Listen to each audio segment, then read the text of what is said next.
We live. You Say, already man, rapping and the damn show just started. it ain't no jive. Bullshit. We live. About to put everybody to bed. Man, you Late tell night. you on that bullshit. Hey, man, it's late night, man. Late night Falcon talk. You should always be excited for some late night Falcon talk. It's always good to talk Falcon, no matter what time of the day or night it is. It be 2 in the damn Yeah, morning for all I care. What's bird going on, folks? What's going on? What's gang, gang, going on? gang, gang. What's happening? How y'all feeling? How was your day, man? It was Friday. I know, I said we was in that traffic because I know I was. I was like, bruh, what's up? Where everybody going? Smitty, how you Friday was, man? Hey man, I can't complain, man. It's been rough, internet in and out, but Yeah. we gonna make it work, man. I'm gonna use the mobile hotspot so we can get this show in tonight. Cause Yes, we ain't sir. talked to our folks all week, man. Yeah, we did. We talked to them the other day, but it's been a while still. But chat, what's up, man? Talk to us. How you John feeling, Brooks, Chad? what's up, man? Tonyo, glad you caught that show, man. I had a blast with the Water Boys the other day, man. Nah, it was dope.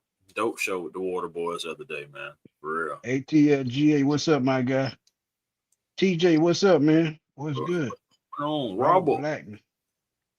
DBG11, man, what's up? Hewitt.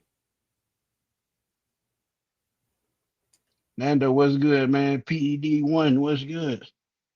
Mm-hmm. Yeah, it was time for the Hawks to get smacked, man. It was time. Yeah, Man, they won 11 straight. They ran out of gas, man. man, them Rockets pulled a you on you. Rockets are a good ass team, though, man. Oh, of course, of course. Of course. But they definitely got out and ran and they were knocking down everything. It was, man, it's almost like they couldn't miss. Yeah, PED won away for that running back too, man. But Ah, I got something I'm working on in the back, man. I'm gonna put it out sometime this weekend or maybe Monday. I got some thoughts on that running back position. Yeah, man, I love that Waterboy show, man. We had a ball, man. We was in our laughter after this show. So man, we had a good time over there. Tony Wright, man, what's good? Curtis Franklin. yes, sir, man. But yeah, man, you know how it goes. We in here talking about the recent moves, man. Atlanta Falcons are still making moves, little moves here and there. And just man, this Ian Cunningham, he's a very active fella, isn't he? I Yeah, know very active. I know it was so funny. I seen John. He had a show over there at the eye test and everything. Shout out to those fellas, man. They named the show Ian Cutting a Fool Ham. I saw that, man. That was wild. That was wild. But that's what he been doing. I can't even deny it, man. I've been just being active how we are, man. I mean, it's like he's really like remodeling the Falcons. Yeah, and if y'all ain't caught on to what we talking about, man, we talking about the Sidney Brown trade. That Indeed. happened earlier today. I put out a small video on that right quick. 'Cause like I said, my internet been acting up, so I did get a chance to do that today. But I will tell y'all, swapping picks just to get a player, I'm for that all day because you're still in the same round. You only move back with the first one in the fourth round. You only move back about Yeah, I got you right here. eight It's picks. yeah, Atlanta Falcons. They get Sidney Brown, fourth round pick number 122, and also sixth round pick 215. We send Yeah, the yeah, Eagles yeah. 114 and the 197. So yeah, I mean, still eight picks, but just let everybody know exactly what numbers they are. And yeah, and the thing about it, man, the thing what I like, he didn't have to give up nothing. He just traded around, moved around, getting inspired with contract. And that seems to be coming very fluent as to what he's doing. Because 1 year contracts, it just make a break. And a lot of these people he doesn't have to bring back. They just filling spots for 1 year. And sometimes when you do that, it frees up a lot of cap space. So we are already looking at probably 50 to 60 million without contracts, and that number is going to balloon even more. And we want to sign these star offensive players and Bijan and Drake and Kyle. But again, Jesse Bates' name is in there too. Will they extend him? That's yet to be seen We'll because see. he's counting 20 some $1 million against the cap this year. But go ahead. 20, 20. Hold on, I got you. Jesse Bates. That is his cap hit is 24.7 mil. My goodness. And dead cap is 19 mil. And like I was telling Smitty before we was talking about it before the show, I mean his base salary, it's like 13. I understand that. But even if you traded him, I mean, I don't see him releasing him, but even if you did trade Jesse Bates, because I've been seeing a lot of people like, oh, what does this mean for Jesse? What does this mean for Jesse? Well, I'll tell you, even if you trade Jesse Bates this year, you're only saving 5.5 million, and your dead cap is going to be still 19 million with a savings of 5.5. Now, if you post it for post June 1st, you can save this year 11. Well, excuse me, the dead cap this year, not savings. The dead cap this year will be 11.5. The 27, it would be 7.5, and then 2026 savings will be 13 mil. And that's a good little penny. That's a good little penny. So, could he be traded? It's unlikely, but I will keep the option open and say also, they could extend him. If you give him probably a 2 year extension, that could possibly save you about, I would say, $8 to $10 million. So it's a lot to be desired because when you look at the cornerback room, I'm sorry, the safety room, without Sidney Brown, you still have DeMarco Hellams. Who else? I don't know. Uh, Marco, I don't Xavier know. Watts. We know Xavier Watts, Right. True. but I think is it AJ or TJ Woods or one of those guys? I think But it's. I'm looking it up right now. I know you So we're got looking at the Josh safety Wood. room. You're looking at like I said, Bates and Watts, DeMarco Yeah. Hellum, Sidney Brown, who just fired, Jamie Robinson, former Florida State safety, and Tasheem Johnson. So I mean, you limited with experience in that secondary. So bringing in a Sidney Brown gives you more experience as Hmm. well. And another thing, I don't know about you. one thing that I love that a lot of people haven't talked about, he's really improving his special teams. Remember, he signed Nick Folk, the kicker, um, Jake Bailey, the punter. He brought back Natron Brooks, who's a special teams guy. So they've added a lot of depth on his special teams. That's what I like to see. I mean, had So to change the coordinators. yeah, but go ahead. And I would say definitely had to change the coordinator as far as special teams goes. It was one of our Achilles heel. One of our biggest Yeah, Achilles heel last year. Being able to flip the field, all that stuff matters. They have three phases of football for a reason. It's not just out there just to throw it out there. And if one of those phases is hindering the other, you lose the game. They all have to facts. be on one accord. And Sidney Brown, he is only 25, so he still, even though he had a torn ACL in 2024, he still was able to come back and be more of a primary special team contributor. He did appear in 42 games for Philadelphia over 3 seasons. Again, only 25 years of age. And you look at it Right. as well, the Eagles, he was working, Ian Cunningham was working near that front office as well when Brown was originally drafted. So it could be a guy that he scouted and he just went back and just, went and got him on the last year of this contract type thing. And it's only going to be like a prove it thing anyway. We'll see where it happens from it. It's a depth piece, I think. I don't think it means that we're going to move off from Bates and all of a sudden that Sidney Brown is going to be your starter. I don't see that. So again, Right. I think it's going to be more so of a depth piece. And again, what I said about Jesse Bates' contract, I mean, you could get rid of him, but it just really makes more sense just to let him play this season out. And if you really truly don't want him, just don't sign him at the end of the year because he's a free agent. But honestly, Chris, I'll be honest with you, man. At the right price, I would try to re-sign him. If that 16 million a year goes down to about 12 million, I would definitely think about it because that's a bargain for a guy, of his stature. And we were talking about special teams with Nick Folk and Jake Bailey, bringing in Sidney Brown. But think about this as well: Christian Harris, Channing Tindall. These guys are known special teams guys. Well, Darnay Holmes, Mike Ford, who we still have. So I expect the special teams, to get a big boost from bringing in these players this offseason. No, we definitely gotta have it, bro. Because I mean, again, just that special teams, man. I don't know how many shows we came on here talking about special teams, talking about Raheem, talking about Zach. Just overall, man, it just overall, it just like it was a time. It was a time last year, but Right. we on a new horizon. Falcons still trying to bolster that secondary as well. And remember, we did lose D. Alford again. Shout out to Glow up there in Buffalo, getting that contract. Did lose I him, think and that then was an think excellent about it. spot for him. Yeah, I yeah, think that for was sure. he'll definitely get some playing time up there because their corners, they're retooling that part of their defense.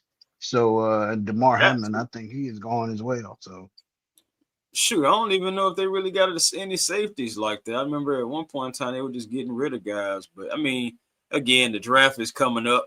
And also think about the injury to Billy Bowman as well.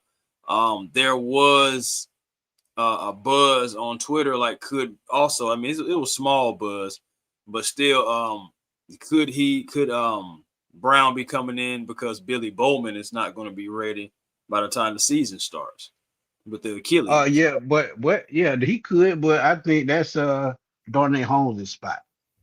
Darnay Holmes started the slide and Billy is not ready.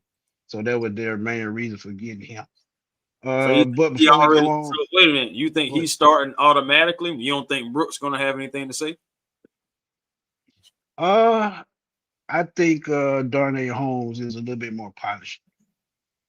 Okay. He had starts and he's played in more games and he even is a spot starter. So I think Holmes would lock down the position until Billy Bowman is ready. We'll see, man. I still But just believe. like the quarterback position though, think about it. Just like we talk about Penix and Tua. If Darnay Holmes is playing good in that spot, and if Clark Phillips can't take that spot from him, Holmes could be the starting nickel, depending on how they want to play it. Because if he's playing well, no need in changing. Bro, ain't no way. I think if Billy Bowman is healthy, ain't no way you keep him on that sideline. Agreed, because he covers well and he can blitz.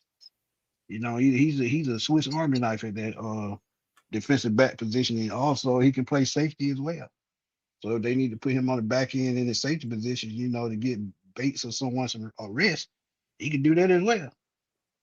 So I I think mean, the it's good plan to is have some guys like eventually to put him at safety next to X-Man anyway. I can see that. I can see that.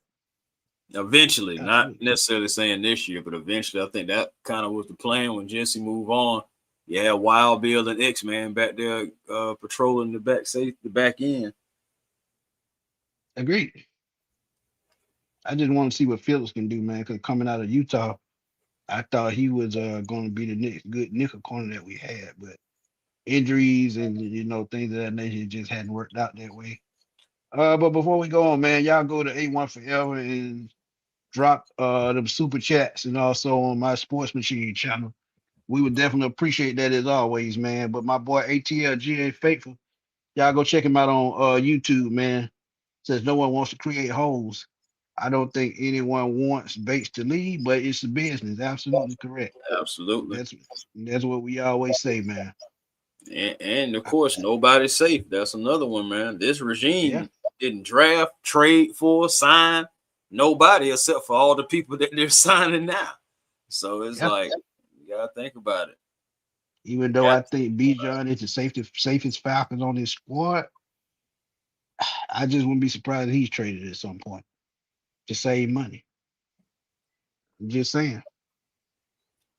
Nando said I don't see this roster having four $30 million players on it. I just don't see it. Exactly. I can agree I don't see it either.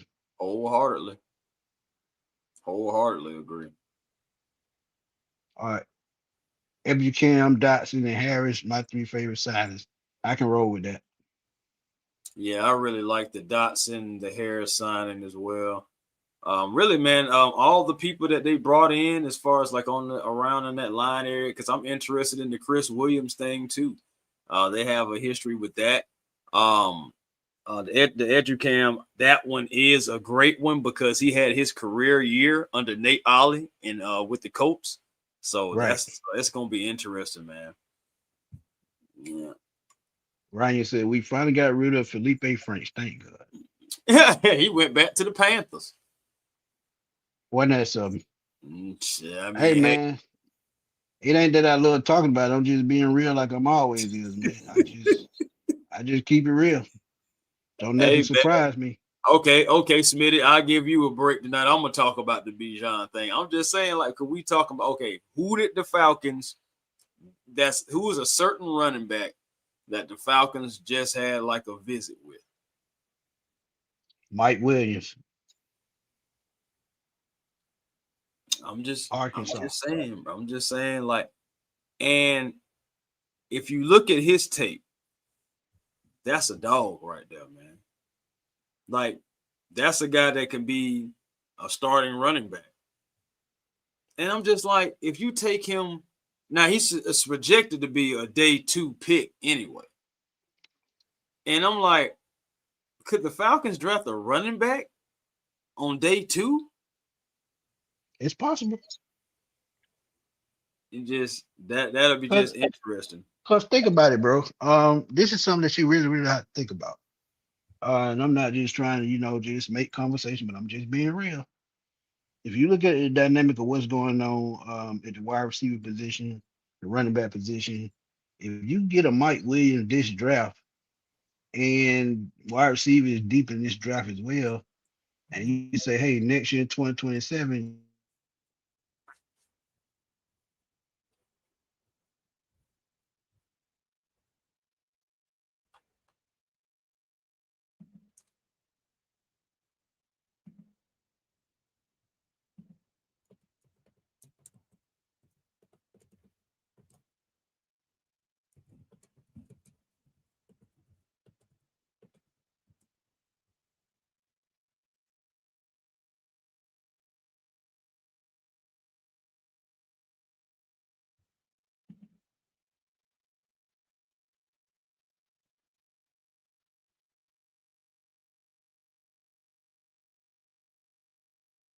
Smitty, you there?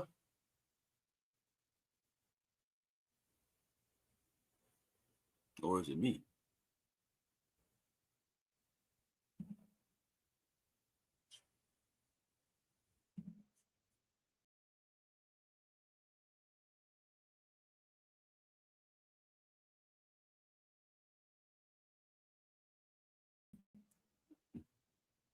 Yo, can y'all hear me? Okay, you hear me. All right, yeah, I don't know what's going on with Smitty. Right now, man, Smitty internet. Yeah, man, Smitty internet, man. Right now they've been messing with my guy internet, man. I know, right? What's good, y'all? What's good, man? But yeah, man, I was just talking about uh the running back. It would just be surprising to me if they was to take him like so on day 2 when you already got Bijan. And I'm just thinking like this. Why not just sign a veteran running back, somebody that can just come in and just aid John? Why possibly draft a running back? Why possibly use one of these draft picks on a running back? That would be my thing. If this was to happen, this is all hypotheticals, of course. But if we was to draft a running back, why use a draft pick on a running back unless you plan on replacing a running back? I mean, I'm just saying, am I tripping? No, not really. No, I mean it's all about saving money, like economic. It just makes sense. Because think about it. When you look at the dynamic of the whole thing, when you build on a team, the most important position is quarterback, and right now we might not even have the quarterback of the future on the roster right now. And what if just say just for kicks, let's just say Joe Burrow is available, and hey, they say we want a first round pick for him, and y'all can get him, and we adopt a $50 million contract. I'm trying to You're tell gonna you, make man. that move. You're gonna make that move because quarterback is the most important position, and we already know he's made it to a Super Bowl already. So again, wide Mhm. receivers come a dime a dozen, running backs come a dime a dozen. Save the money, build a team, and I think build this team around the defense. If you can do that and bring in a superstar caliber quarterback, I think that's a recipe for a Super Bowl. No, it can be. Seriously. It can be. I mean, the defense, you think about these teams like the Ravens, the Steelers, all those guys like that. Yeah, Mike Washington Jr. That's what his name is, Mike Mike Washington. Washington, I'm sorry. I don't know why I Yeah. always say Williams. I'm thinking Yeah. about the wide receiver. Right. My bad. Or maybe the Alabama tight end long time ago. Right. But yeah, I'm just thinking, I'm just like, okay, a guy again, Mike Washington, he ran a 4.3 and he had a perfect 10, you know what I'm saying, as far as like the Ram score. Like again, projected as a day 2 pick. It just doesn't make any sense to me to draft a running back when you have Bijan Robinson. So if you draft a running back, you're telling me that you're not fully committed to Bijan because he wasn't the running back you drafted. And I don't want to get rid of nobody. Again, I don't want to get rid of nobody, but somebody gonna have to go because everybody can't stay. And Yep. again, this regime just didn't draft anybody. It's Yeah. gonna be And guys think that's about gonna it. move on.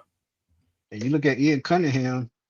Um, he's known for making big moves. He told y'all at the draft combine a couple Yeah. weeks ago or last month that he traded Khalil Mack at the combine.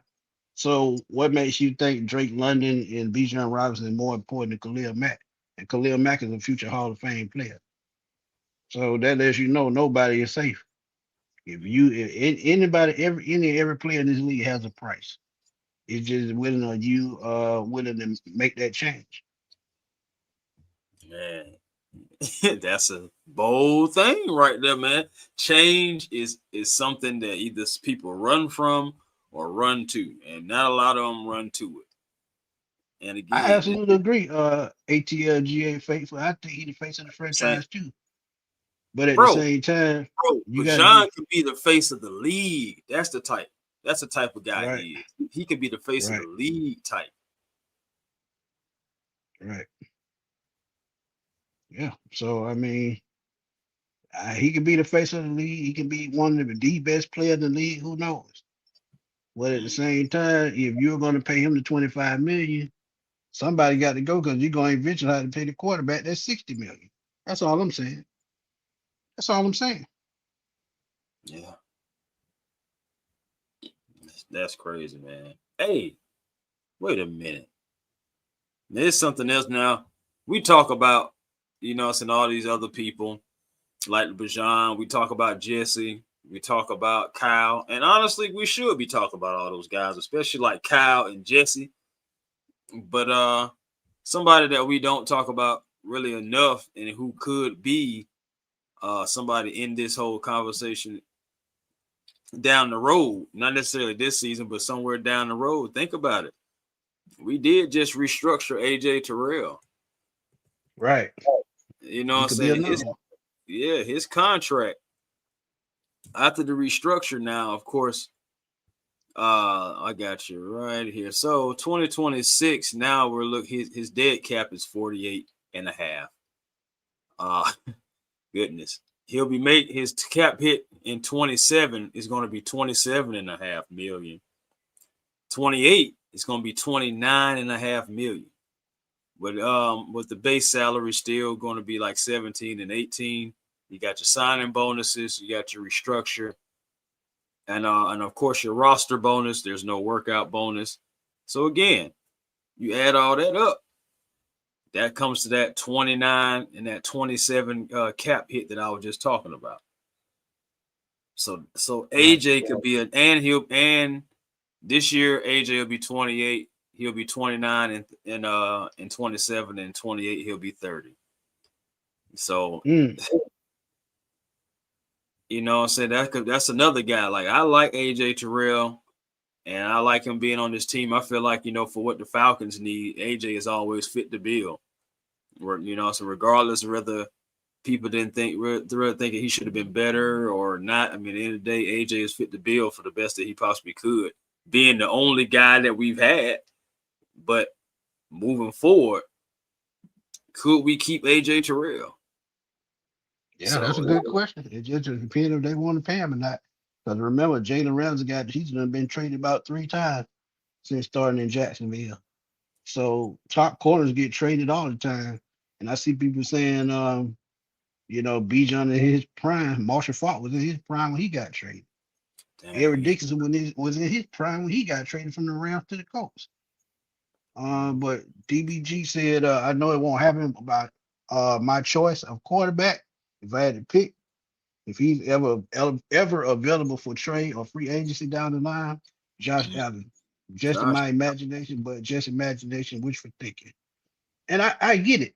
And he could be, because if you think about the dynamic of what just happened, now that they fired their coach because of Josh Allen, he has to produce. And if he doesn't win a Super Bowl in the next 3 years, he possibly could be traded. Josh Allen traded. Ain't that something? That would be something else. That could happen. Josh Allen, Joe Burrow, Lamar Jackson. In the next 3 years, could any one of those quarterbacks still be with the same team? That's an interesting conversation. All right, and this is another thing. Prince said it was supposed to be Algier, but think about it. Algier had a 1,000-yard season before Bijan got here. What make you think they can't go out and find another 5th-round pick to do the same thing and save money on the back end? This is why Bijan could be expendable, and Mike Washington Jr.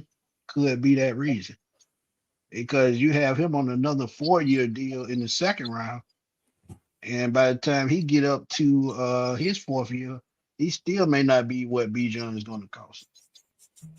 Yeah. And then I guess at the same time, you can be trying to get what those 3 first-round picks as you was talking about. Right. Hey, man, at the end of the day, you just never know. You really don't. And I mean, my thing is, the crazy thing about it is, I really do believe,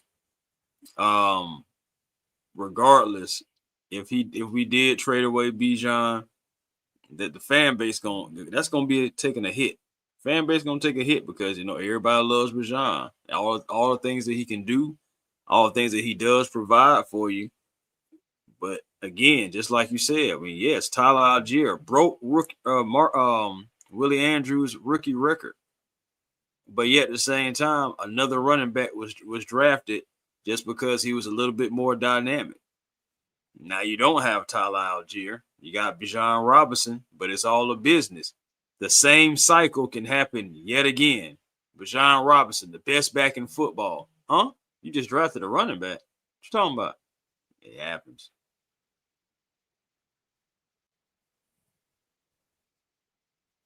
Yeah. Terry said the Falcons want a Manning quarterback. They would give up Bijan for that Manning quarterback. Ah, boy. Arch?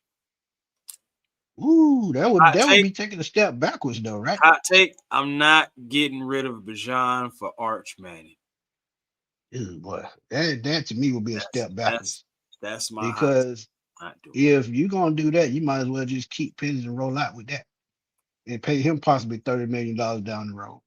Because if you start over with a rookie at quarterback and you trade Bajan, that's a total loss. Now, if you get Mike Washington Jr. at running back and he can carry the team, that's a different business. I mean, a different perspective and a different way to look at it. But if it. Mike Washington can't carry the team, that's a big mistake. So drafting, I'm sorry, trading Bijan for, let's just say it, for the number one pick, because that's what Manning is going to be. He's going to be the number one pick when he come out, and Bijan for possibly a number one pick and probably 2 to 3 first round picks. It makes you think, but at the same time, with those first round picks, are you going to be able to build a Super Bowl team with a rookie quarterback? That's a tough one. That's beyond tough if you ask me. Um, I mean, Arch, he got some developing to do. We'll see how he bounces back this year. But honestly, man, if I don't have to, if I don't absolutely have to, like I would really want to try not to have to draft a quarterback. I really want to invest into this team, into these different positions, upgrade them, draft them, develop them, keep them, you know what I'm saying, if we can. And just try to, bring in more and more talent, you know what I'm saying? Like just retooling. I just want to keep retooling. I don't want to have to rebuild for quite some time. I want to just retool, spend the money wisely, spend them at the right positions wisely, and not just like overspend and just do things like the way that the structure teams do. Like I said, like the Right, Ravens, like the Steelers. They right. invest in defense, and the defense take them a long way. Yeah, they be having star players on the offensive end too, but the whole principle of their foundation is defense. Yeah. And see that, and that's the thing, man. If we become a team of identity on defense, I honestly wouldn't give a damn what we do on offense, as long as we can move the ball, as long as we can put points on the board. Because if you have a strong defense, your offense is going to be on the field just a little bit more anyway. And if we can get to that point, we don't need superstar players. We just need competent players. Mhm. So I would definitely see that part. But we're gonna welcome Ryan into the sports machine and A1 forever. Ryan, what's up, man? Hey man, what's going on? I already see. Look, I already see that you already in here, and you hurting people feelings. But you know what? It's all good. Before I even get started, man, y'all hit that like and subscribe button for these boys if y'all haven't done it. They're producing great day in and day out. Just hit that like button, man. Wipe your feet off before you go ahead and go in this man kitchen and start taking his chicken wings. Man, I don't know how you getting them. So you got down, reach for them chicken wings, pull back a nug. Hey, like Bobby, hey Smitty, how Bobby Bland used to say, people mess with your wings. This is all it is. Ain't no love in the heart of the city. Ain't no love. Hey, like Bobby saying, no love in the heart of the That's city. what Guess I'm what, saying. man? Ain't get serious. Facts. So, we're good, man. What's good, man? But that pay it once, that cat from Georgia Tech, I think he's gonna be a great down the road. A Burrow with speed, Jesse's injury. He talking about Haynes King. Haynes King needs to work on his accuracy. If he can do that, he'll be fine. The toughness is not the problem with him. I agree with you. That's why he got beat out in Texas A&M by Conor Wegman. It was Right. because of his accuracy. Mhm. The toughness can't. But man, it's how put it, fellas. We talent. I heard you guys. I was trying to get some stuff situated. Talk placements, and most people didn't want to hear you say AJ Bijan. Hell, we talk Kyle Pitts. I'm gonna give you, bro. I'm gonna give you another one. If you get rid of AJ, so y'all can go ahead and put your pitchforks and axes and torches down. There's a kid that's coming out of Stephen F. Houston, excuse me, Stephen F. Austin, out of Texas. There's a kid by the name of Charles Demings, round 6'2", 190, 4.3, 4.4 guy. rangy, ball hawk, and will come up and knock your jockstrap loose. That's pretty much one of those guys that you have to pay attention to. I'm doing the short form tomorrow. So A1 Smitty, I have a little footage or whatever y'all can use or whatnot. I'll pass that to you. But this is a guy that actually could come in and be a corner for hell, even corner one. But no one talks about what Deming brings to the table. Since we're talking about letting guys go. Yeah. Yeah, the different type of defensive backs you're gonna need in today's NFL with these big wide receivers. Facts. And here's the crazy part. When you look at numbers that, when you look at numbers that he's had, he's a hell of a prospect. And when NFL.com, they talked about him, they took the fact that athleticism score was 88 per 74, which was ranked 9th out of all the defensive backs. That's all those defensive backs, by the way. 4'4" guy, like I told you, 11-foot broad jump, 42-inch vert. Yeah. Yep. If you don't know about it, 2 vert. Oh yeah, it's 6'1", 190. You better be able to jump. But yeah, when you can look at what he does, I'll give you this. Demings is a capable mix. He's a mixture of a variety of coverages, but his best starting is from a press look. When you give him press cover, good hands, hips, good feet, and he matches route breaks and speed, and he stays with routes as they unfold. That's something that we haven't had in a long time. And here's the thing. I love Dalen Everett, but Dalen doesn't get his A. I know what you're talking about, and I'm a Georgia fan. Been watching that kid since he came here. So I'll say that Dalen Everett is a hell of a corner, but still learns how to get there around all the way. He's not consistent, and he's a hell of a player. One of my favorite dogs. But let's keep it real. Everett does not get his head around. That's the thing that killed him, because truthfully, he would be a first-round pick. And that's why I hate it. If we get a talent like that, that's why I hate we lost Jerry Gray, because we know Jerry Gray gonna get the best out of any defensive back, whether it's a young guy, older guy, no matter who it is. Agreed. But ATLGA said, who is one of y'all favorite cornerbacks in this draft that we could get besides Pons? Smitty, he is too small. We haven't drafted a defensive back. He's over 6 feet in a while. And I don't get me wrong, ATLGA. You make a great point, but at the same time, when you talk about his skill set and him having a 43.5-inch vertical, that makes up for lack of size. And then he's 4'3". I'm sorry, he has 4'3" speed, and he has great closing speed, and he's always around the football. I saw a kid setting the edge of the 5 foot, 180-pound defensive back in college, and I know the guys in the NFL are bigger, but when you have a certain skill set that transition to the next level with ease, these type things, I think, I just think you need. And if he falls to the 3rd round, I say you take him. I think here's a name I haven't really heard much about, but I'm starting to look into him a little bit more.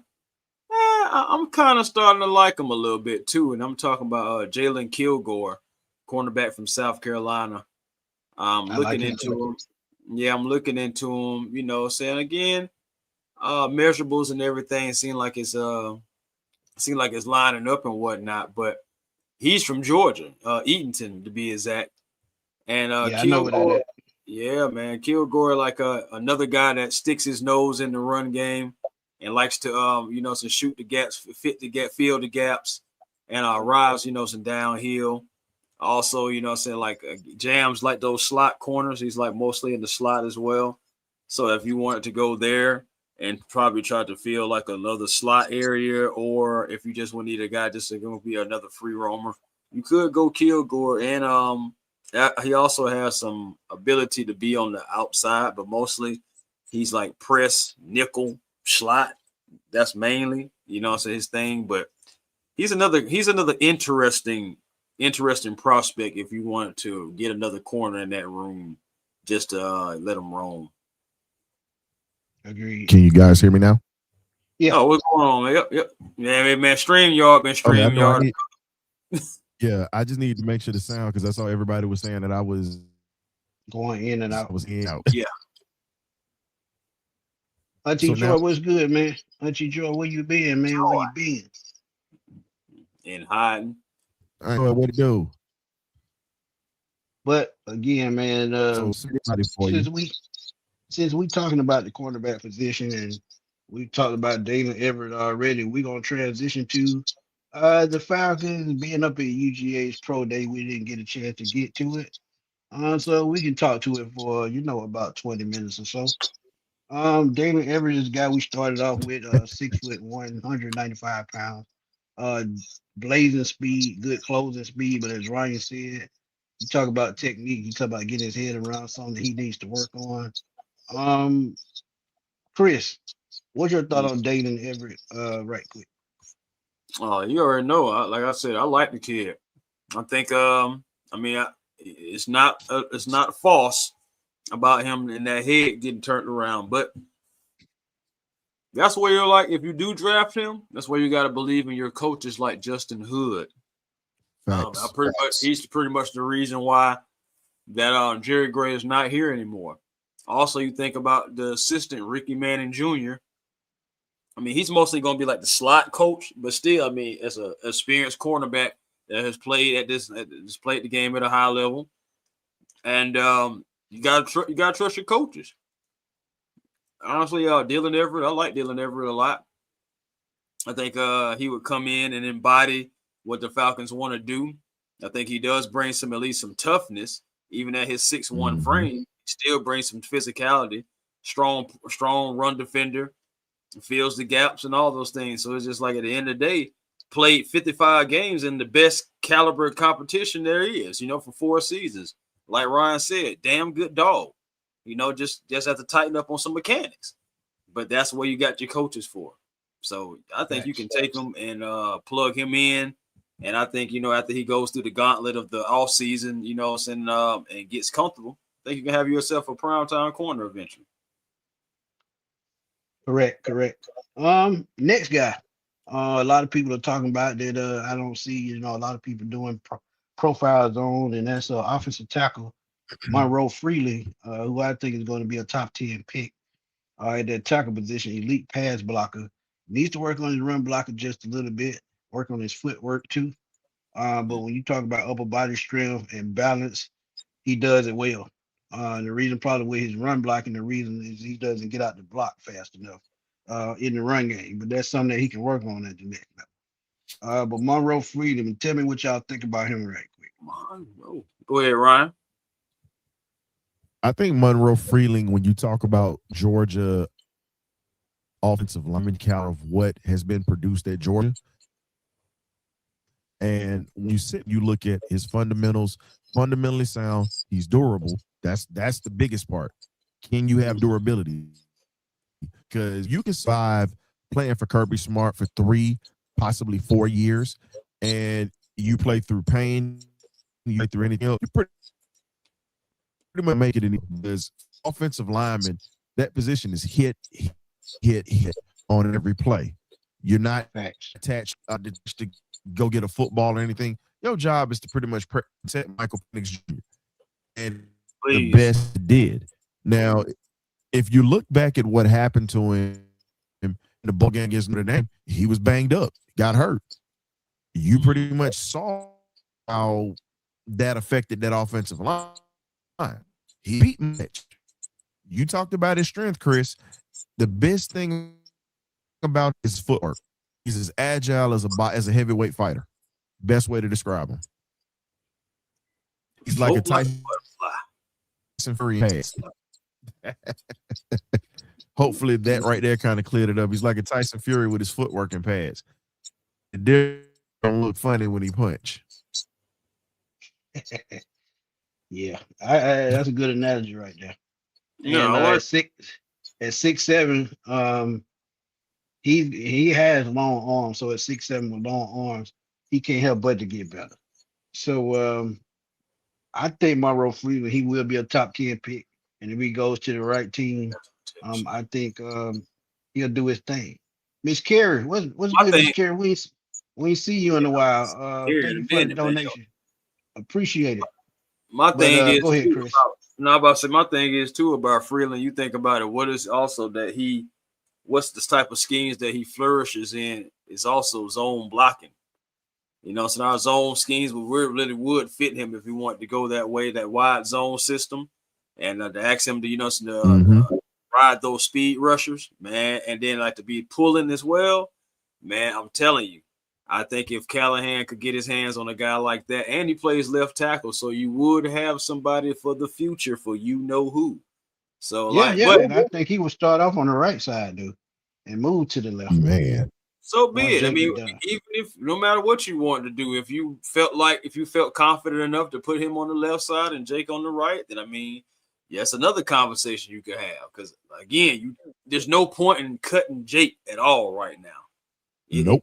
Financially, it's just murder's row. Facts. If you got so it's like you're going to have to play Jake. But Well, Agreed. I agree with you on that wholeheartedly. yeah, man. Talking about boy, like I got a guy though, like who's not been talked about a lot, and I know like the Dogs, like they used him, but I know like he wants to be like a wide receiver, but he really can be used as a running back as well. And Ryan may know where I'm going with this, who knows? But I'm talking about Mr. Dylan Bell. Mr. Dillon, you can ring my bell. My hands are up and down like the price of gasoline right about now. He catch when he wants to. Hey man, that's another thing too. But Chris, he was but to put it out there, he was a running back in high school. They converted him to be a wide receiver. That's what people don't know. And that's why I finished. I was like, yeah, he really should be used more as running back, but again, Bell, I feel like, when you get the ball in his hand, though, he has that big play ability. You've seen him, like he can get loose, and he even though he ran the 4.5, I don't know, man. He has like some deceptive football speed because I don't see him pull away from guys. So can you compare him to let's just do this here, Chris, because I hate this when people talk about this 40. I'm gonna say it like this, and I'm sorry to cut you off. Y'all go back and look at the great Jerry Rice. Jerry Rice ran a 4.7 in his 40. Yes, he did. A 4.7 in his 40. But when you put the tape on and you see Jerry Rice run, you saw him pull away from people. So when you sit back and you think about that, Jerry Rice is one of those guys that had game speed. You wasn't catching him. Matter of fact, ask our old defensive back coach when he had to line up against him twice again when Jerry Gray was around. Ask him what that was like trying to play in front of that dude. Oh, it was tough back then. Oh yeah, that's what I'm saying, man. And that's a prime Jerry Rice at that point. But I give y'all another close to home though. I give y'all another close to home. He reminds me a lot of Terrence Mathis. Remember he came over from the Jets? I knew you was about to say that. I knew it. And Terrence Mathis, okay. He wasn't super fast. But when he lined up in that slot or he lined up on the outside, you better be able to knock him off at the gate. Because if he gets past you, it's over with. And you talk about a technical route runner, Terrence Mathis was that dude. So I can see Dylan Bell as a Terrence Mathis type receiver. But go ahead, Chris. Nah, I'm about to say, Terrence Mathis definitely one of the reasons why I'm a Falcon fan. I ain't gonna lie to you. For real, man. It's crazy that he came from a special teamer. Pretty much on a bad team, and then end up turning into one of the best Falcon receivers that we've seen. On a bad Jets team. Yep. Yeah, man. Jets always just been bad ever since Joe Namath. But that's a long time, by the way. But yeah, no, they haven't. They haven't been that bad that long. Hold up now. I got to pull my historian card out on you right quick. No, they was going to the playoffs in the 80s like that with Mark Gastineau and them boys. And they also went to the playoffs. Wait a minute. And they went to the playoffs under Bill Parcells and Rex Ryan. So we can't say that they've been that horrible for that long. Oh, you talking about butt fumble? Here we go. I'll put it this way. I'm messing with you. I'll give you this. You could go back to Curtis, my favorite Martin. He was injury prone at that point. Yeah, he was a dog. Problem was he played hurt majority of the time, unfortunately. But again, about 40% of his career. Teams, Nah, but you know how it goes, man. The same way how they do us. No, I'm Same just way how messing they with do you. us.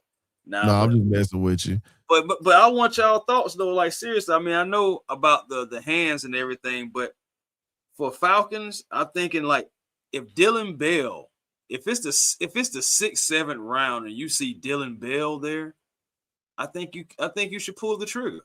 A He's a 6th, 7th gadget round, player, bro. huh?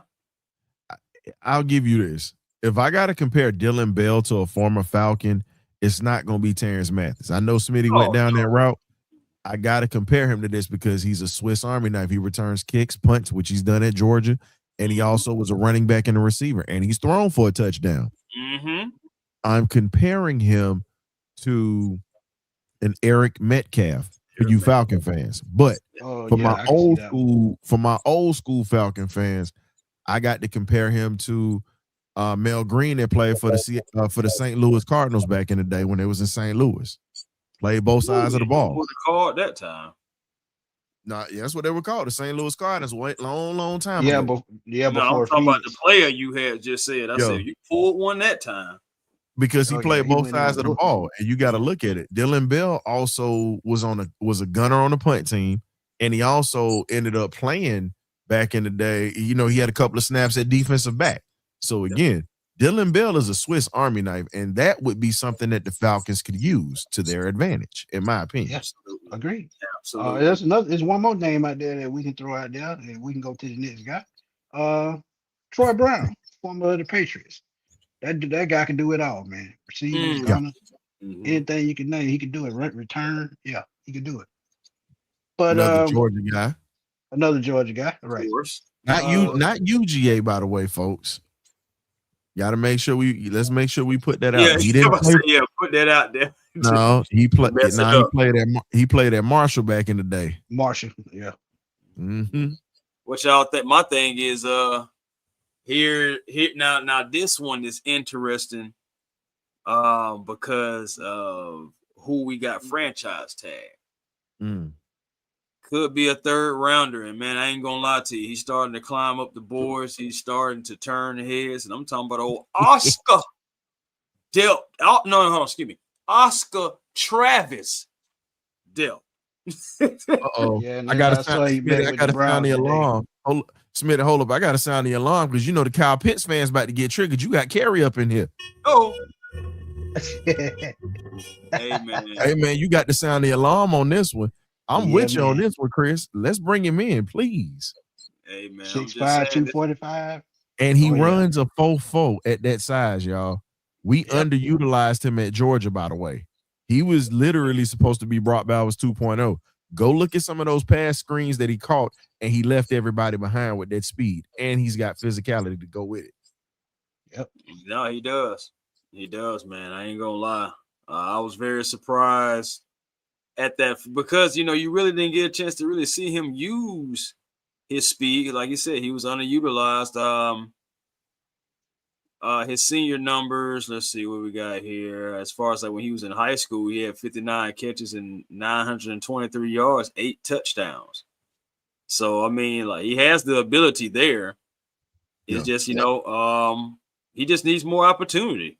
He needs more oppos. At the end of the day, he got that rare. You think about that height. He's got rare speed for that position. It's not a lot of guys that can just take off and get down the field like that. And he has reliable mitts. That's hands, reliable hands. You know what I'm saying as well. He got reliable mitts because he has big hands. So you think about that. We need reliable hands, a smooth athlete, and guess what? Very willing to block. Ooh. Very willing to block. I got one. So much effort. Chris, I got one for you, dog. So y'all got me coming up in here acting the fool today. It's just it's pretty. It's so pretty. I'm talking about hold on. I'm holding my arm up. I'm holding my arm up. I got you one more time. Just you said he got great hands and he loved to what? Come up and block. It's pretty. It's so pretty. I'm talking about. Hey, Smitty, we draft him, boy. We going to Sizzler. We going to Sizzler. Hey, look, and Sizzler coming back while y'all bullshitting. Thanks. Right around the corner. I'm going. But man, look, you get a tight end like an Oscar Delp, man. Mm. I mean, this is why we keep talking about trades. It's so many players coming into this draft that can come in and replace these players that could be on the trade block. So when we tell y'all about trades, y'all better believe we're gonna put somebody in that position to take their position. So Yeah. Oscar Depp can do it. But again, let's go to another Bulldog since we in the Bulldogs and the Falcons being up there in Athens. Mm. Um, another guy that just keeps coming up, and I don't know about y'all, but these Georgia Bulldogs they coming to CJ Allen. If he's there in the second round, he Yeah, comes in the field of need right away. I know we Smitty. got Christian Harris. I know we got Devon Diablo, but CJ Allen gonna come in and take somebody's spot, man. I'm telling y'all. But Smitty, Because he not gonna be there, bro. That's a he first not gonna be rounder. there. But I I'm don't just think he's saying, gonna be there either. we see Xavier Watts. I had him as a first round pick last year. He's No, I still got you third on. No, round. I got you on that. But just think about this, Smitty. Philly is in need of linebackers right now. They're not shy with taking those guys. And then another Agreed. team that y'all not thinking about that does have a first Ravens. round pick. Remember, the New Orleans Saints just got rid of Demario Davis. Right. Think about that. Say word. They already hosted Oscar Delp and they talked to CJ Allen. You don't think that they not finna try to look that way, Smitty? Oh, absolutely. That's why I said that boy. I put it as with Oscar Delp has a better chance of dropping to the second round before CJ Allen does. I think definitely go in the third round because tight ends are not just as valued as they used to be. So if he goes, it'll probably be early day 3, late day Man. two, sorry, late day 2. But it depends because remember this tight end group that's coming out this year. It's not a lot. I mean, it's some guys, but it's not a lot of guys that can do what Delk can do. So Exactly. hey, man, maybe it'll be interesting to see. It really would be. I wouldn't be surprised if Delk went in the second round, but I also wouldn't be surprised if, depending on fit and need for what the teams need, he could some kind of way slip to the third round because there definitely would be a slip from going to the third. I give y'all this. I know you went to Oscar Delp, but I got to put this out here because my love for this kid's great uncle, he's one of my favorite players outside of Walter Payton, and that's the great Cliff Branch. His great nephew is Zachariah Branch, who plays at Georgia. And people don't know this. Before Cliff ended up going into the Hall of Fame after he died, unfortunately. He didn't get to see it. Which is crazy. It was. And when you talk about Branch, like people don't know this. Cliff used to actually train Zachariah when he was coming up, him and his brother. He would train him. And if you know anything about Cliff Branch was Tyreek Hill before Tyreek Hill was even thought of. Oh yeah, and he's taller. But Smitty, most people don't know that about Cliff. Cliff actually could have been an Olympic sprinter, but he was a tough as hell Houston kid that balled out. That put it this way. Everybody talks about how Travis Hunter was at Colorado coming out, right? Cliff Branch was that guy, just like Travis. The difference was he was just a receiver. That's the difference. And you talking about track speed on top of that. And actually qualified, matter of fact, qualified to go to the Olympics. My Uncle Mel trained him. So when you talk about Cliff Branch and you talk about what he does with that ball in his hand, Zach Branch is literally Cliff Branch reincarnated, folks. If you don't know who he is, please look up the footage. That's all I ask you to do. Just do yourself a favor. If you like Zach, go look at his great uncle's footage and you tell me if it's a difference if you take those numbers off their backs and watch how they run and play.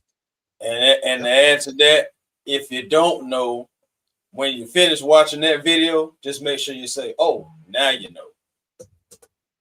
Exactly. Right. I'm sorry, Smitty, but that, like, looking at him is just seeing Cliff all over again, bro. You got to see Cliff in his prime, Smitty. I didn't get to see him. I had to look at him on footage, and I was told about him by my uncles and guys like that, and they talked about his toughness as a little guy. You start your career with Jack Tatum, George Atkinson, who just passed away, rest in peace, and Willie Brown and Skip Thomas, and they was killers. And he went up against that every day. Facts. So I look at Zach. Zach went up against killers every day at Georgia because he was good at USC, but he took it to the next level at Georgia. You got to. You know, you playing amongst the best of the best. You know, Kirby gonna put the best players out there, and if you don't show that you're one of them, you won't be there. But Smitty, you talked about you wanted a game breaker, and I know you want Drake up out of here. I know, I've heard it. It's okay. No, it's okay. No, but I understand why Smitty would say that is because of the financial side of it, and he's looking at the production. But here's the question: say you keep Drake here for another year or whatever. You say they draft Branch and they bring him here. Do you think they get rid of him if Branch has a hell of a year? In your opinion, if that was to happen, we just playing the Fugazi game for a split second. I don't think they will because I think he's not big enough to take over the number one spot. Okay. He can be a weapon, but he's a legit number two guy. They need a guy that can, he can do it all, but I just think it'll be too much on his shoulders at his size. Well, they damn sure didn't throw downfield to him a lot this year because you had a quarterback they couldn't go through his reads, and the only thing he could throw was slants, and he just throw up heave passes. They was missing the arm of Beck. I can say that. Oh, you ain't lying. It was missing. I kept it right there, and I ended it right there. They was missing the arm of Beck. I can say that. Could you imagine if he had those weapons last year? What in the world? Well, you got some chipmunks going on over there, huh? What's up? You said it was shorting out? He said he had the chipmunk going. Oh, Lord. Man, let me stop. See, StreamYard is StreamYard, and Chris, you see how this is going? Man, I already know it. Man, thoughts, thumbs down. Man, we just got to tell StreamYard, just don't be ignorant your whole life. Y'all got to get this together. We pay too much money to have this service. Yeah, man. It just be like the internet trying to catch up with one another. So I got a question for you for the next player. And I know Smitty's back in here. Cool. Smitty, how do you feel about Christian Miller? He's gonna be the next one that's coming out. That's a good one. That's actually one of my favorite players in the draft. Because as I'm looking at how he plays at 6'4", 325 pounds, he's exactly the small space run defender that they need, man. That's what he excels. When you saw the Bulldogs stopping the run, he was always at the middle of the pack. And with that strength that he has, you know who he remind me of, and he didn't play very long. The way he plays with those violent hands, Chris Jenkins, who used to play for the Packers and the Giants. Yeah, that's a name I hadn't heard in a minute. You pulled one out the bag, bro. Man. But Ryan, the leverage he plays with, man. Yeah, I just hadn't seen nothing like that. The strength, he dude strong as an ox. And when I saw him play, he reminded me of Chris Jenkins. And the crazy thing about it, Chris Jenkins Jr. plays in the NFL right now. But Christian Miller, to me, he's the closest thing to Chris Jenkins I've seen. If Chris Jenkins didn't get injured and suffered all those injuries, he would have been a Hall of Fame player. But he just couldn't stay healthy. But when you have natural strength to be able to stack blocks and control your run gaps, that's what the Falcons need, man. And we've been talking about run defense with the Falcons for the last 10 years at least. So Grady been out of position his whole time, man. That's what people don't realize. Yeah, facts. Never got a big body to go next to him. Facts. So go ahead. All I got to say is Ellenwood area. When we talk about Christian Miller, man, because again, homegrown, you know what I'm saying, from over there, Cedar Grove High School. Again, stayed home because he wanted to play with the dogs. And wouldn't it be something if he stayed home again and end up being an Atlanta Falcon? You want to talk about a dream come true for somebody who's from the city, rep for the team and whatnot. Again, another guy who's run defense. You want to talk about bread and butter. That's what we're talking about right there. Hitting those gaps, going ahead and stopping the run, stuffing the run. And he has that natural strength, man. He's a really strong guy, man. Like, seriously, stats to blockers as well. But my thing is, only thing I want him to get better at, and I've always wanted this, because the only reason I feel like this is because I actually think he could do it, is just get better at the pass rush and actually be a more effective in the pass rush. Because I've seen him show flashes. He can do it. It's just he has to do it on a consistent level. So he has inconsistencies there, and with a little bit of his tackling, not much, but still just enough to where if it doesn't clean up on the NFL level, it'll be amplified because these guys are breaking tackles. Look at Bijan Robinson. So I was just saying, like, just get better at the tackling, and like in the pass rush, the run stuff, and he got that down pat. So regardless, man, I like Christian regardless. If he was to fall, Yeah, that's my guy right there, man. I mean, if they can get him in the second round, I'm thrilled. If it's not him, it's the kid from Ohio State. He would be the next guy. But those two guys, to me, if they want to go in the trenches on defense, those are the two guys they got to look at. Well, I'm with you on that, but I got to give you another honorable mention. Y'all know how I get down with that. There's an honorable mention. You don't have to draft him. You could bring him in as an undrafted free agent. There's another young man that's coming out of Savannah State by the name of Tony Roundtree Jr.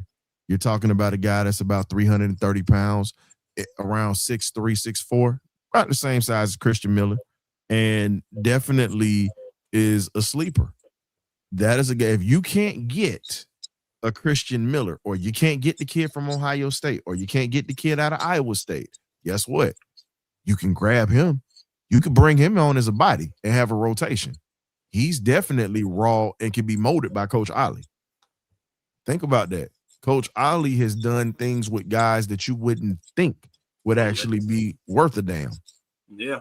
Done more with less. Again, there's some guys that we got now that you really ain't heard about them, but they've had some of their best seasons under Nate Ollie. Exactly. And here's the other thing, and that's a homegrown kid that I just mentioned. Tony Roundtree Jr. is right out of the South Georgia area, around Augusta.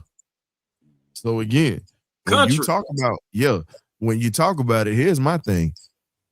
Give me one of these cats that can put their belly in a wheelbarrow with no ankles, or they got the fat on the back of their damn triceps, like the lady at the church serving up them greens. Give me one of those. You know what I'm saying? Give me one of those defensive linemen. I need that, because again, it's nice to have guys that are in shape that look like underwear models in their uniforms. That's nice. Pause. But give me the fat in shape guys that can actually sit there and plug up a hole where you can't run or you can't push them. Yeah. LaCal London is a beast. I got you on that, Southside Ricky. But here's the thing. You got to have a rotation, because if you see how Coach Ollie and Coach Olbrich are, you're not going to have a guy that's going to play 48 snaps a game. You're going to have a rotation, and you got to have somebody who's going to be fresh, physical, violent with their hands, and guys that are going to be able to keep their breath when they're playing, because them big boys get tired fast. They do, man. But also, I do think that those fat guys help win those championships. It's only one fat dude. It's only one fat. Well, and I wouldn't even say fat. He was just a man. There's two guys that I know that did not get tired, and they just played their asses off.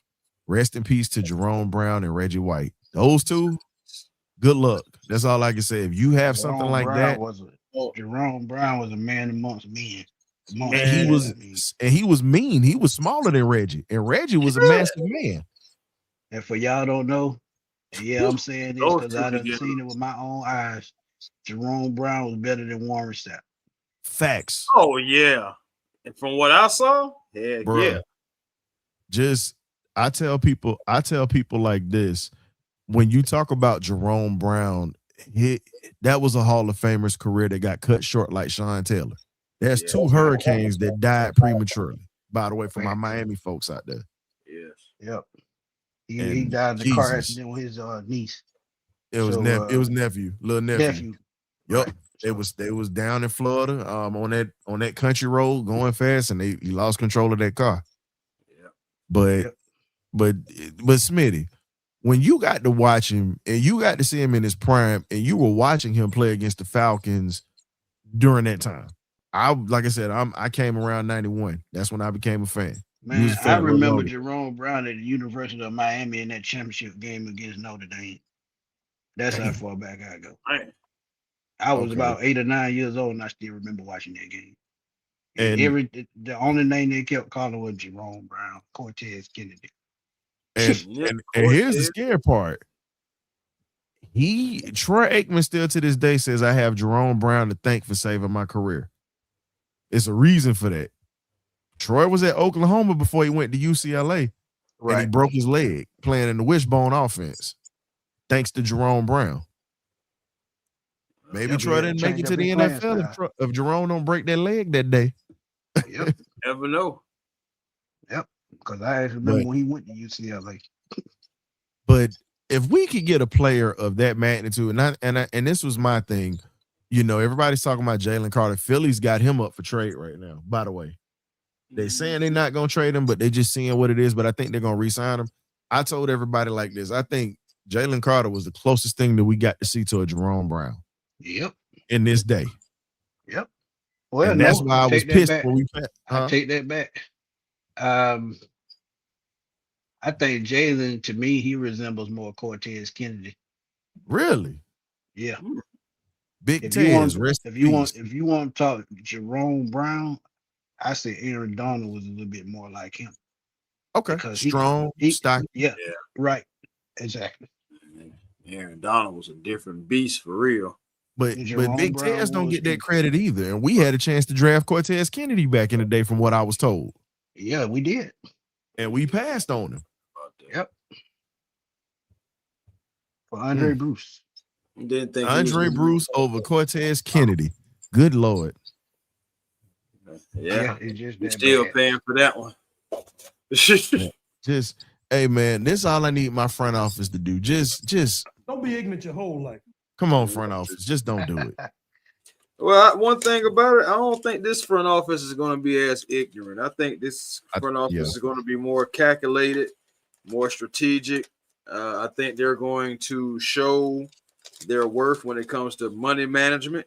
Also, not falling in love with players and making sure that we keep the players that make sense. And for the ones who doesn't financially, never personally, hey man, we got to move on. We got to trade you. We got to get something for you.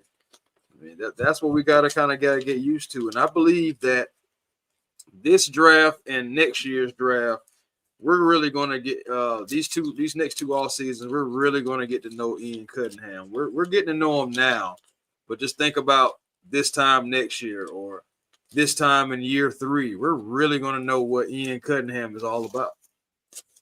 Man, you got me over here thinking about that. When you say Ian Cunningham and just how he's had an impact so far and he shook everything up. Ian Cunningham came in here with that New Jack energy. For my wrestler fans, you know who New Jack is. He just told everybody. How did Ian Cunningham say? Like me or not, I didn't come up here to be liked. He telling you what he don't care. Oh, New Jack, man. You never knew what was in that trash can, boy. Hey man, look, I'm gonna be honest with you. I gotta compare Ian Cunningham to New Jack because you don't know what he's gonna do, and we're already seeing that. Yeah. You would hear that music, doom doom, doom doom. You knew it was trouble. Hey man, all I can say is this, man. With that whole situation with Ian signed all those players for $17 million on the first day of free agency. Yes. Think about that. All those players that he brought in for that much, and then you just grabbed the safety for really just moving a couple of draft picks around. Facts. So grab the safety for free. Pretty much. They just literally handed you a guy that actually is solid in coverage. He's not a ball hawk where he's gonna catch everything, but he's gonna come up and he makes sure he's a sure tackler in the running game. And one thing about it, you know he's gonna hit the special teams. You're gonna need some sure tackling on special teams, boy. I know that. Well, we just got rid of Felipe Frank, so. My bad, T. Will, if you're out there. But Felipe got rid of himself. Let's keep it real. right. Wait a minute. Why you say my bad T. Will for? Shout out to Uncle Steve. T. Will boy right there, man. Shout out to Uncle Steve. Hey. Uncle Steve, boy. Yeah, him too. Hey, man. Man, y'all can tell both of them jokers, and the historian said this, man. Hey, Felipe Franks was garbage, hot garbage. I said it. Y'all can sit back and say, oh, well, he's this. No, they were bad. He was bad. That was just because Raheem loved that dude. That's why he came back. That man that been passed around more times than a blunt and smoking from Friday's mouth, man. Come on, man. What we doing here? You out of control. Hey, how Smokey say? Y'all ain't never got two things that match. That's pretty much what it is. You know, and I don't know, man. Like, respect to him because he's able to stay around in the league and keep a job, but he just truly ate up a roster spot, just to be honest. Agreed. Ooh, get out of here, open the roster spot. I mean, just think about it. Yeah, go ahead. No, I'm just thinking about it, fellas. We always talk about how we want guys that are going to be on this team that's going to make an impact, even if it's just on special teams. You get what I'm saying? Even if they don't see the field. Special teams is the third phase of the game. We've struggled in that for years. For years. That's fact. And you guys have heard me say this for the longest. You know, if we're not the halfway house for somebody, we're pretty much the Piedmont penthouse crew for folks. And then you get people that come in here and steal checks like Social Security, pretty much. And Felipe was stealing checks. And he was. The question is, are we ever going to see Braylon Trice hit the field? Because he's stealing checks and he got property in Piedmont. Man. That's this year's mystery, bro. Last year was Troy Anderson mystery. This year's the Braylon Trice. Troy's still a mystery. Unsolved mysteries too. I swear to God. Last chance though. They Braylon's last chance. Shoot, this Troy last chance too. Yeah, he got lucky though. He should have been gone after the season, but you know the rules. Again, I'm just tired. I'm just glad we got a GM in here that's not gonna let folks steal checks no more. Good. And that's what we need. Stop stealing them checks, man. Y'all taking out of Smitty's wing fund, man. Stop it. Y'all should have seen when the warm send off that Carrier had gave Kirk Cousins. That joke was funny, boy. I gotta go check that out. I heard about that. Go rob somebody else or something like that. She said. I was like, and Carrie was being so polite with it too. She nice nasty with it. Yeah. Shout out to Carrie, man. They're so nice with it. That's how you got to be, man. That's how you got to be. But yeah, man, another great pop-up show, man. Gotta thank our boy Ryan for stopping through, talking with us right quick. Yeah, man, Sidney Brown comes over from the Eagles in the trade. And will they go UGA 2 years in a row with their first pick? Yet to be seen, but anything can happen. But Ryan, man, you know what to do, man. Tell everybody what to find. Thank you guys for having me on tonight. As always, quick pop-up show. Y'all hit that like button for these guys. They put their heart and souls into this, man, to give you content. I definitely understand the struggle. We're in the same rat race, just in two different lanes. But man, y'all can catch us on the Bird. You can catch myself and the magnificent Birdcage crew every Thursday at 8 p.m. We do pop-up shows. I did a show this morning, Bumper to Bumper. Y'all can tap into that. Also, we have a recent interview that we did Thursday night with Miss Lynn Jones, pretty much she's currently a reporter for the Jacksonville Free Press and also one of the assistant chief editors there. So she pretty much runs the paper. If you remember what happened after the Jaguars playoff game, that's the reporter who pretty much got ousted by the media, and pretty much they made her famous, and even Pat McAfee gave her a little spot. So y'all tap into that, and she definitely is a great interview. And like I said, man, we got more coming up, but shoot, please support these boys, man, because Chris and Smitty are two of the hardest working cats that's out here. And, you know, I appreciate them for always trying to help me out, the extended family, man. So I appreciate you guys all day, every day, man. So y'all be blessed, as we say in the cage, man. Birdcage, you either get right or you get left. That's how we do it. Yeah, I got little mama helping me out. Free labor, y'all. Ain't nothing wrong with that. She eat, don't she? Right. You right. Chris, you know what to do. Hey man, A1 Forever Sports, man. That's the platform on YouTube. Come over, like, comment, subscribe. Also, the Hawks Digest. Yeah, the Hawks got hit with something off the top rope tonight, but it's all good, man. Still 11 wins is great, because guess what? The Hawks are right in the thick of things as far as the 6th seed. Still have opportunity to improve on that, or just stay right there. Maybe, who knows? Regardless, it would be nice if the Atlanta Hawks can get out of the Atlanta Hawks Invitational, the play-in, and actually make a playoff appearance. So we'll see what happens. A playoff appearance straight out without the play-in. So we'll see what happens there. But yeah, Hawks Digest on YouTube. Also, Twitter, A1 Forever. Instagram, A1 Forever, and the real A1 Forever on TikTok. As always, thank each and every last one of you guys and gals in the chat. And also thank you to Ryan coming on, joining us. And always my main guy, Smitty. He did his thing on the Water Boys. If y'all guys ain't checked that out, make sure y'all definitely go check out the interview that Ryan did with Miss Lynn. Awesome interview. Awesome interview. That lady, she has a lot of flavor. Miss Jones has a lot of flavor, trust me. And but yeah, man. But either way it goes, like I said, man, make sure y'all are tapping in with us. We're gonna be back at y'all with more stuff.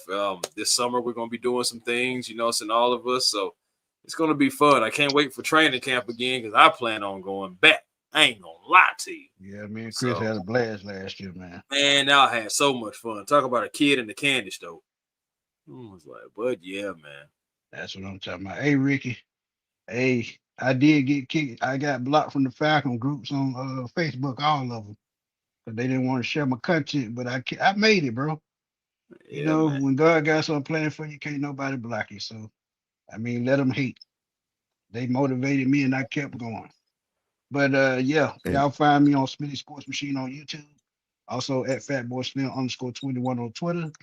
And like Chris and Ryan said, man, y'all please go check out the Water Boys, the interview I did with them. I had a freaking blast, man. Cut the food the whole time like I always do. But shout out to them, man. They growing and they doing their thing, man. So hey, Ricky, I mean, it is what it is. I mean, one thing about it, if you're a fan, and they can't block that. But for Ryan and my boy Chris, we're gonna rock on out of here, man, because it's time me to take my old ass to bed. Well, I got a long day tomorrow, but I'm gonna holler at y'all soon, man. Peace. Peace, y'all.